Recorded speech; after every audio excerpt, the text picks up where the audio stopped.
Il y a plus de 150 ans, le 16 mai 1870, Hermann Lehmann, un fils d'immigrants allemands âgé d'à peine 10 ans, fut capturé avec son petit frère Willy par une bande d'Apaches, changeant à jamais sa vie et celle de sa famille. 5 jours après, une patrouille de Buffalo Soldiers, commandée par le capitaine Roberts, se mit à la poursuite du groupe Apache et après un combat acharné, réussirent à délivrer son frère Willy, tandis qu'Hermann, lui, resta aux mains des assaillants. Pour le dissuader de tenter de s'échapper, les Apaches firent croire à Hermann qu'ils avaient tué toute sa famille. Et c'est ainsi que le jeune garçon embrassa progressivement la culture Apache et son mode de vie. Il fut rapidement adopté par un guerrier de la tribu du nom de Carnoviste et reçut le nom d'Enda, signifiant « garçon blanc ». Au printemps 1876, la vie d'Hermann fut à nouveau bouleversée lorsque Carnoviste fut tué par un homme médecine d'une tribu rivale. Le jeune homme vengea la mort de celui qu'il considérait à présent comme son père en tuant son assassin et, craignant pour sa vie, décida de s'enfuir. Après une année d'errance, il rejoint finalement une tribu comanche rebelle et reçut le nom de Monteshema, signifiant « inconnu ». Peu de temps après, il est une nouvelle fois adopté par le chef Cana Parker. Il faut dire que le chef comanche était lui-même fils d'une femme blanche du nom de Cynthia Ann Parker, elle aussi enlevée par une tribu comanche à l'âge de 9 ans.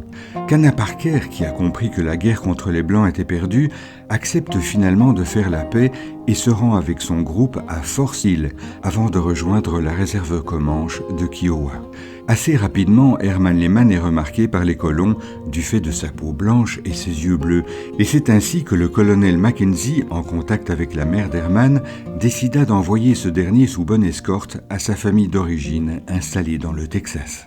Ce retour forcé à la civilisation anglo-saxonne ne se fera pas sans difficulté. Arrivé en mai 1878, soit 9 ans après sa capture, sa sœur le reconnut grâce à une cicatrice sur son bras qu'ils s'étaient faite en jouant ensemble. Ne parlant au début que la langue apache et le comanche, Hermann était réticent à adopter son nouveau mode de vie. Il refusait ainsi de dormir dans un lit et réussissait souvent à embarrasser sa famille en apparaissant à moitié nu et le corps peint devant les clients de la pension de sa mère. Son frère Willy dut intervenir à plusieurs reprises pour l'empêcher de tuer les veaux et les cochons des voisins ou encore de s'emparer des chevaux des fermes voisines. Apprenant progressivement l'allemand et l'anglais et acceptant des emplois occasionnels, il ne parvint cependant jamais à se réintégrer pleinement parmi les Blancs.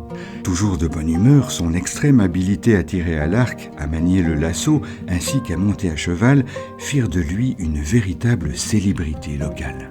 Hermann s'adapta finalement tant bien que mal à la vie occidentale, mais n'abandonna jamais ses coutumes et valeurs amérindiennes. En 1899, il écrivit sa propre biographie intitulée « 9 ans parmi les Indiens » et son livre fut considéré comme l'un des plus beaux récits de l'époque sur la culture amérindienne. En 1900, il quitte le Texas pour le territoire indien situé en Oklahoma afin de se rapprocher de son peuple adoptif qu'il appelait ses Frères Rouges. Plus tard considéré par les autorités comme un véritable comanche d'adoption, il reçut en 1901 une parcelle de 65 hectares du gouvernement américain dont il fit rapidement don à une école. Avec sa femme Fanny Light et ses 5 enfants, il retourna finalement à Loyal Valley au Texas où il mourut le 2 février 1932 à l'âge de 72 ans en devenant une véritable légende du Far West américain.